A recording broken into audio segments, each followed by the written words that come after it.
Hi, this is a 5-minute video on how we at After School Music make our lesson calendar.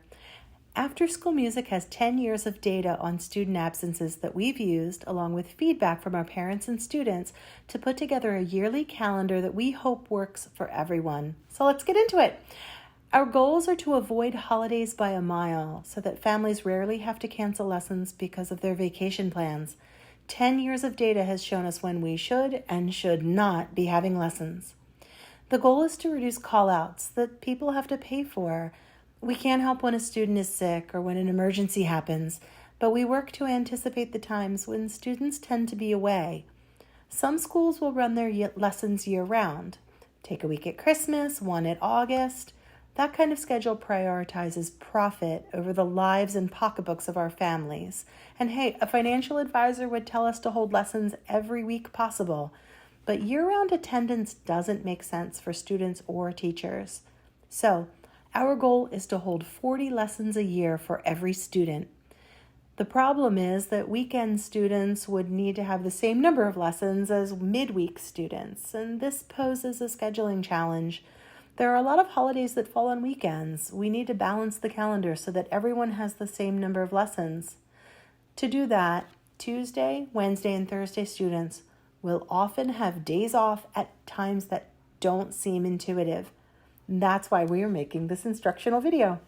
Please remember that with flat rate tuition, you are never charged for weeks when there are no lessons. You remember what flat rate tuition is, right? It's where you don't pay based on the number of lessons in a month. Flat rate tuition takes the total number of lessons a year, adds them up, and divides them by 12 months so that your bill is the same every month. With flat rate tuition, you are never charged for weeks where there are no lessons. So, if we're going to have days off at times that don't seem intuitive, where should we put them? Well, our 10 years of attendance data paints a really clear picture of popular absence dates. Science! Let's take a look. In September, our school year begins the Friday after Labor Day. There's never a lesson on the third Saturday because of the craft fair that shuts down this area completely. In October, we hold lessons on Columbus Day. Remember, we're trying to balance holiday weekend students with midweek students. So we aren't going to close on a Friday through Monday unless we absolutely have to. We are always off on Halloween because we work with children and we are not monsters. In November, we are always closed the Wednesday before Thanksgiving through Thanksgiving Sunday. In December, there are no lessons from the 23rd through the 31st. A few days before Christmas might be treated as flex days, just in case we need to tweak the calendar so that everyone's on track to get those 40 lessons. Another great place to tweak is the first week in January. That'll be different every year depending on how the calendar falls.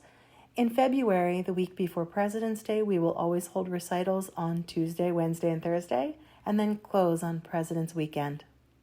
Moving into the spring, we try to fit a few midweek snow days, makeup days, somewhere in the middle of March.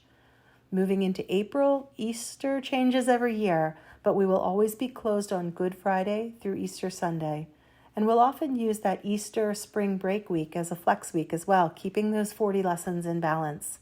In May, we're always closed the third Saturday of May for the Pittman Craft Fair, and there are never lessons on Memorial Day weekend.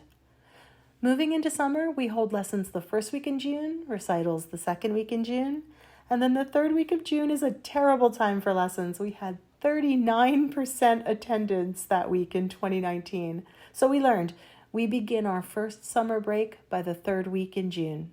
We're back on July 5th, and then our last summer break runs from August 16th through Friday after Labor Day, and then our year starts up again.